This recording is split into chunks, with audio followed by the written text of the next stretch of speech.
Thank you very much, Gert, Mr. Chairman. And I would like to start, of course, by congratulating the organization for this wonderful conference. I think it's a really nice opportunity to share ideas, all sorts of ideas around beer and brewing. So I'm really happy to be here. Thank you.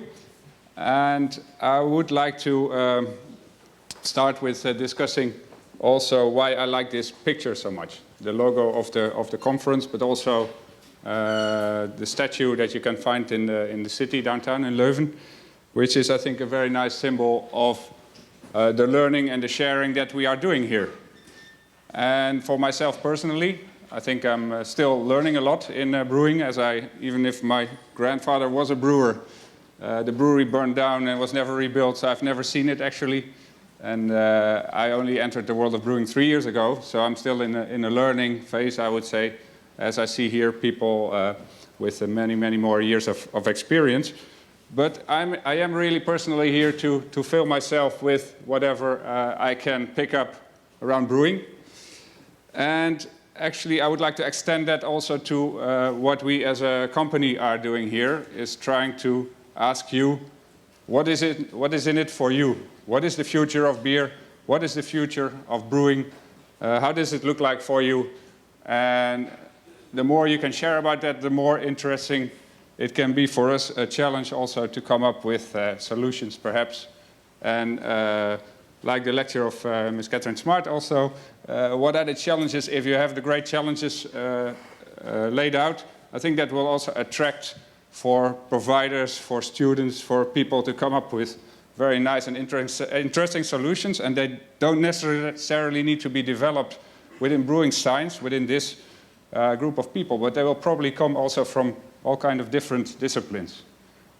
I very much enjoyed the morning session around genomes and bioinformatics, because that was also a past life of myself in DSM for more than 7 years. But now I'm really glad to be able to apply that in brewing. Very briefly, for the people who don't know DSM, it's actually much more than an enzyme supplier in brewing. We like to call ourselves, or we have to call ourselves, a life science and material science company, which actually reflects that we are a large biotech company with a lot of activity, varying from materials like advanced surfaces, performance materials, plastics, but also up to the life sciences, where we are the biggest producer of vitamins, for instance, omega fatty acids, lipids, but also the strongest fiber in the world, Dyneema.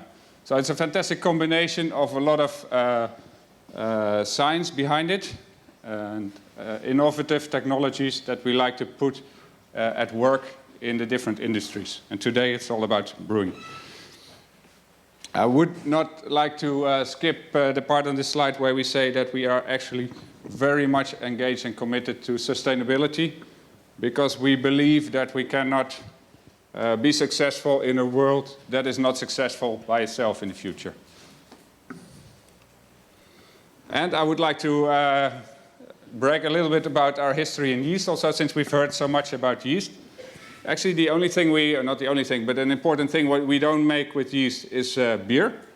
And of course, you are much better in doing that, but we are making a lot of different products out of yeast. And yeast itself is a very important product for also our company. And this was originated, for instance, in Delft, where we have headquarters for food specialties.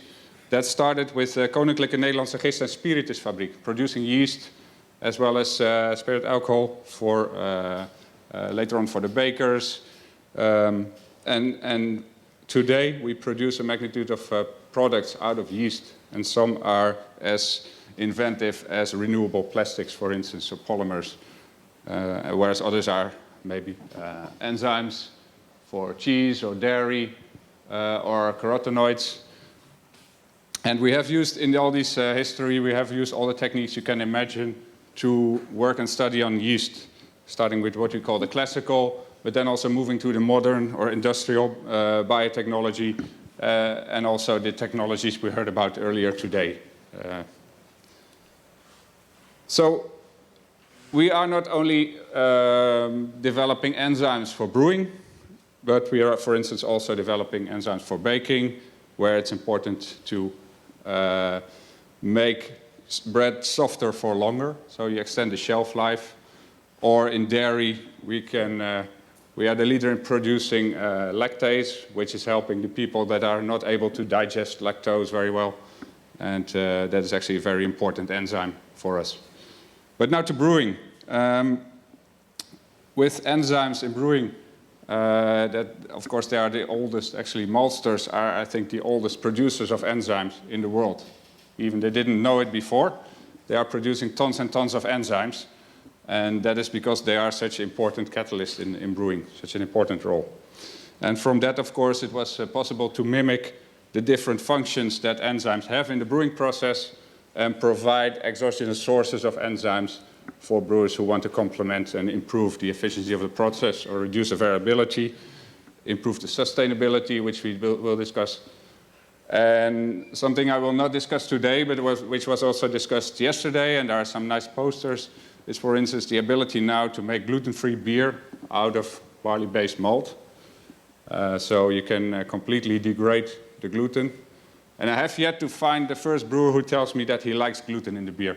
I have not seen, or that he wants it, that he needs it. I have not seen anybody who needs gluten in the beer. And I think luckily now you have the freedom to make the beer as you like it without the gluten. But I will not discuss that. The title of my presentation was around lean brewing and what's in it for you, or the future of brewing. And I would like you to think what is important for you in the future of brewing. What are the things that you would care about? What are you looking for? So many different answers will come up. But I think the first and most important answer is you want to produce high-quality beer. Everybody here in this room wants to produce high-quality beer. Either this is based on a traditional old recipe, or if it's based on a very inventive, crazy idea with a craft brewer with a lot of extras to it. But it needs to be high quality, and high quality means well appreciated, of course, by your consumers. And you also want that in every batch, I think. You also want to be a reliable supplier. Who likes to say no when somebody's asking for a great beer, right? I put this picture in only for this presentation here, but you don't want to have underutilized equipment. Maybe this particular equipment doesn't have to be used, but I'm sure the owners would use it if they could put it to their benefit. And actually they are, because it's now utilized as a very nice venue for receptions, which we had on Sunday. But I think in general it's an important point, of course. And there are more things. There's, of course, you want to minimize extract loss, beer loss. You might want to minimize waste. You want to avoid your stock running out or also getting old. And the last part of my talk will be about sustainability. Many people here would like to produce beer, I think, a little bit more sustainable, personally, or as a brewing company. Well, I'm asking you here, but it's difficult to get your feedback right now. I would really appreciate it after this lecture, but we've ventured out to ask big brewers in the world for their needs also, because we thought we need to structure a little bit. If we are investing our innovations and doing research, we need to know that we are doing the right things. And we have set up or asked the company to develop a study to find out what are the needs of your industry. Please tell me later if we are wrong here, but I think I will present some points that came out of this study where we think, well, okay, that's apparently important.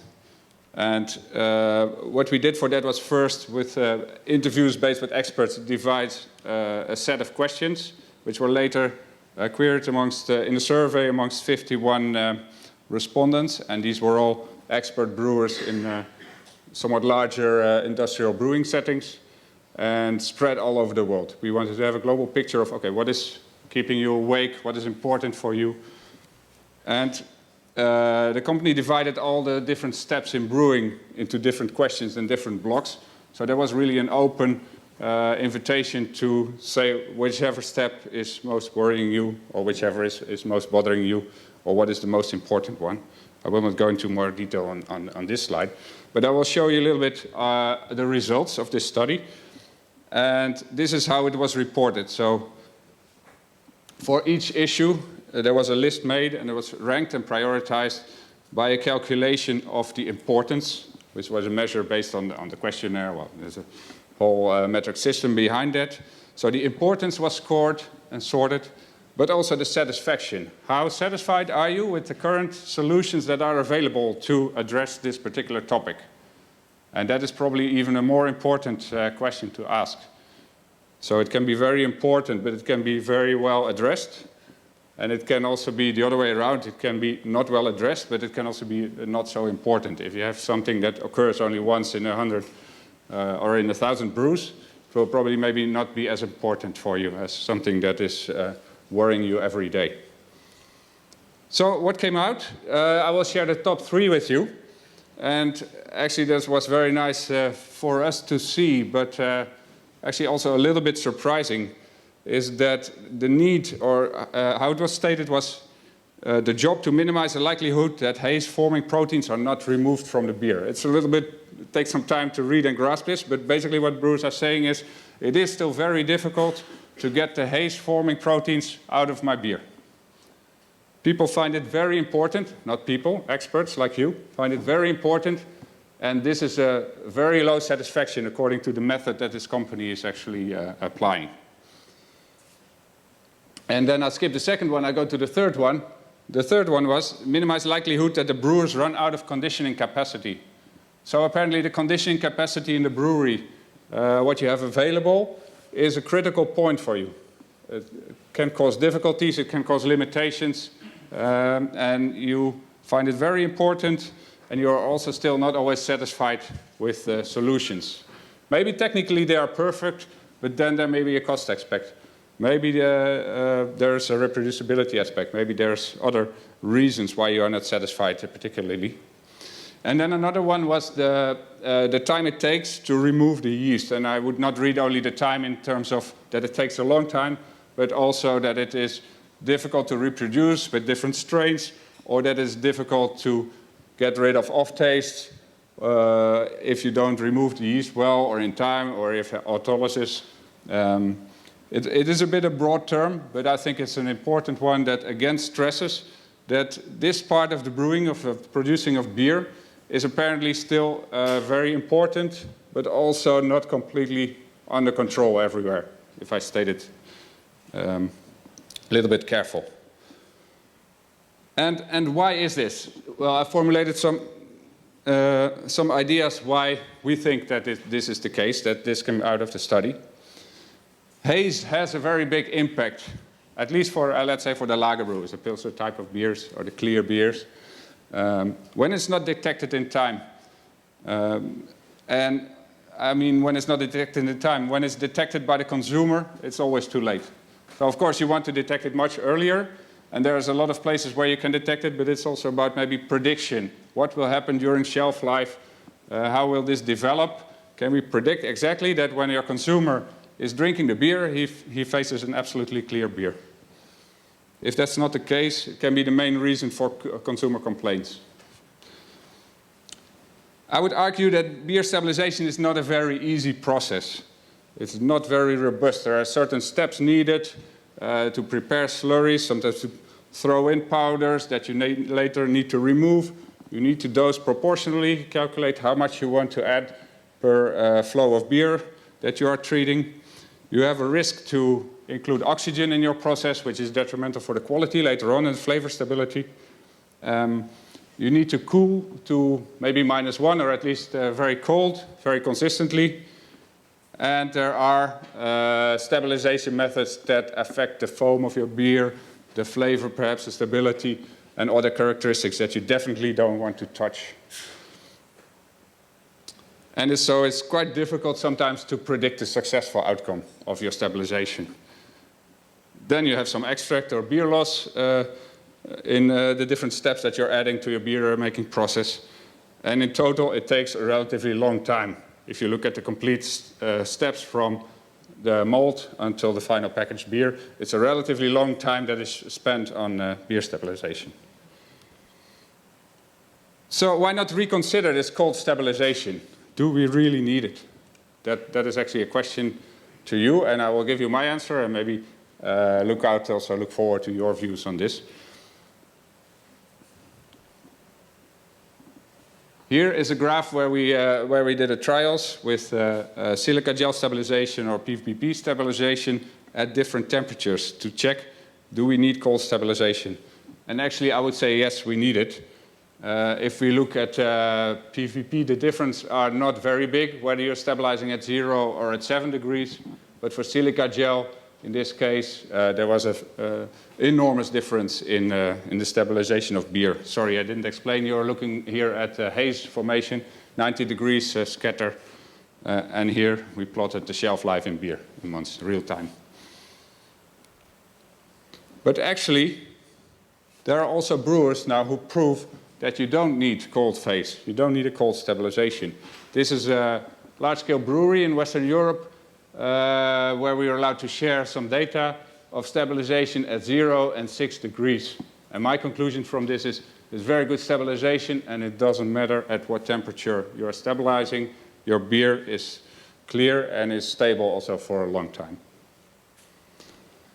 Well, I'll finish my previous trial slide with the data on the study where we were comparing different technologies. And I'm very happy to add another stabilization method, which was discussed many times before, but I want to address it again. So Brewers Clarex is an enzymatic stabilization method. And in this trial where we tested it, it didn't make any difference whether we were stabilizing at 0 or 7. We got absolutely clear, stable beer. So I'll just briefly explain, because I think the nature of this conference is quite scientific and very nice, a lot of biochemical and chemical background. So I briefly want to show you how this works, because I think it's essential to understand why we can change the scheme of brewing and beer stabilization because of this enzyme, Brewers Clarex. So as I said, it's excellent haze stability without the unwanted effects, and with a few, or actually quite a lot of great benefits that you can add on top of when you are reconsidering the way you are stabilizing the beer. So colloidal haze, chill haze in beer, occurs, I think most of you know, by the aggregation of polyphenols and proline-rich proteins, which are the haze-sensitive proteins. And what they will do is they will aggregate and they will bind to each other and they will form very large complexes. Aggregate, and this is actually the particles that will reflect the light, and that is the observation of a haze in the beer that you will see when these complexes grow large enough. And now the whole trick of the enzyme that we have found many years ago is actually that you can have degradation of protein, which is in general not so much wanted in the late phase of beer because you want to have your foam intact. But you can degrade only the peptides, the proteins that are haze sensitive because they are full of proline.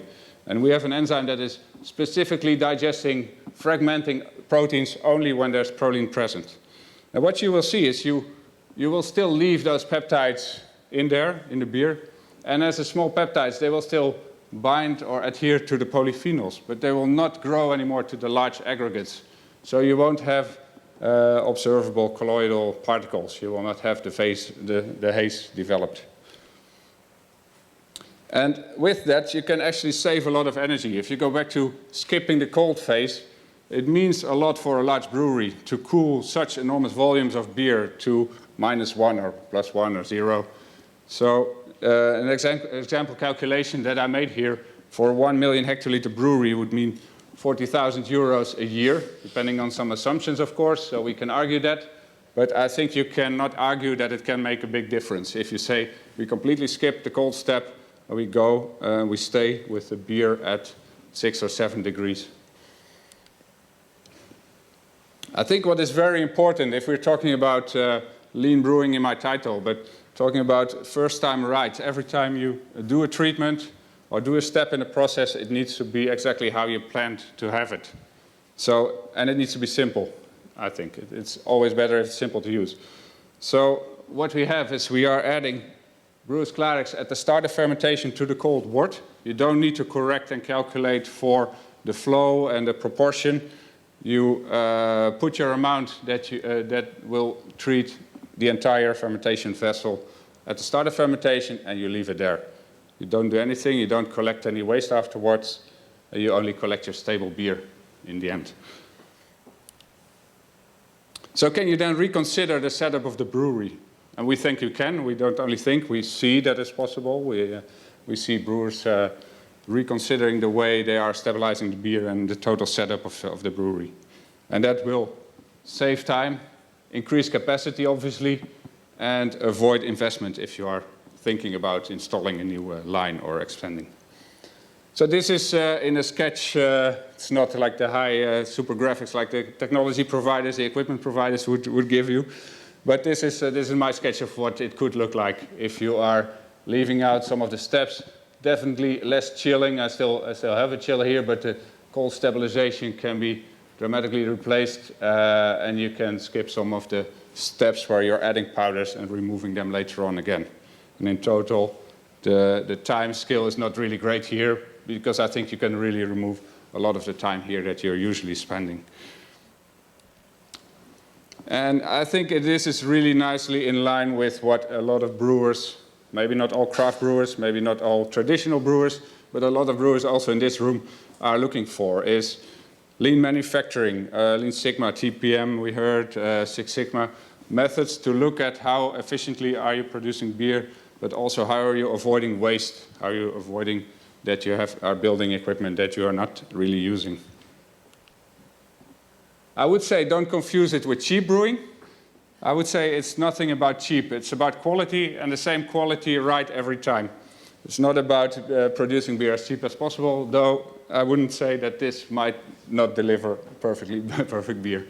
I mean, there's some wild setups, and if you have the great brewmaster can probably make also great beer out of this one. But I'm not sure if he can do it every time right. So we talked about optimal quality every batch. We talked about reducing time, reducing energy, water use, maximizing the capacity and minimizing the waste. And I think you'll understand that together, this makes a strong case for sustainability. We're talking about people, less handling of dusting materials, less operations in the brewery. We're talking about benefits to the planet with energy, with the footprint in total. And of course, profit is usually a part of the 3 Ps. It needs to be paid back, and it will pay back itself, especially when you consider that that the use of raw materials, the use of water will be more and more expensive, and the collection of waste or production of waste in a way that you are not able to valorize will be more and more expensive. So the case for sustainability is recognized, I think, and the brewers have it high on the agenda. I won't go into detail, but this is the Brewers of Europe who have collectively, well, you probably know better than I do, but collectively looked at the footprint of making beer. And if we look at our small, let's say modest proposition to help you improve your sustainability of brewing, we can show you some life cycle assessment analysis where we deal with a lot of benefits that come with or that you can implement when you're using brewers' clarics. And one of them is the production. So we are just producing the product by fermentation. And if we produce one, I always forget the number, but if we do one fermentation in our large factory, we can treat millions and millions of hectoliters of beer. That's the production side for our side.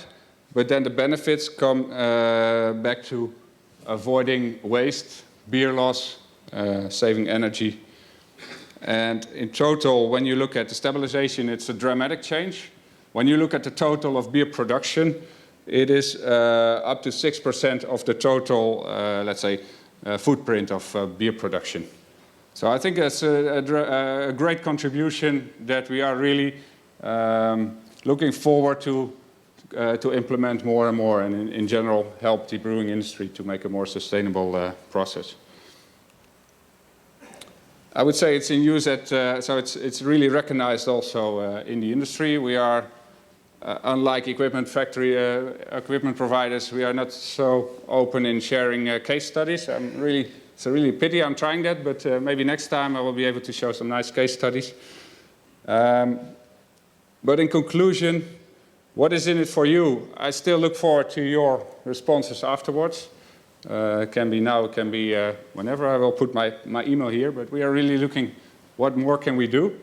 But now I think we already have a decent offering here. We can help you to reduce the time to produce your beer, reduce energy and water use, maximize the capacity that you already have or that you are planning to install, minimize the waste, and be sure that every batch is the great beer that you want to serve to your consumers. So with that, I would really like to thank you and welcome any questions. Thank you. Thank you, Wilbert, for the interesting talk. Are there questions? We have a quick one.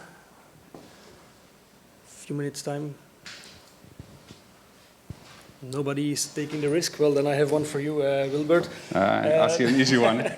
No, but it used to be kalt und langsam, cold and slow. Now we can go very fast, not having problems with the cold haze. But do you have any ideas about taste differences when you really skip a cold lagering phase or a cold maturation phase? Yes, well, we do have the feedback that we get from the people we work with, because I'm not an expert in taste, so I always have to rely and ask our customers, okay, if you evaluate it, what is it that you can find? And there's a lot of prejudice, there's a lot of fear in advance sometimes that I need this step because there's a lot of, and I just can't seem to get together a firm proof, a picture of people who are really able to prove that this is an essential step in the process.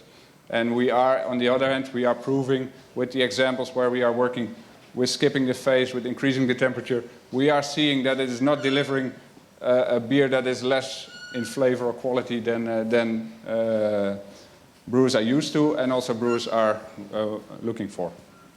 Thank you very much.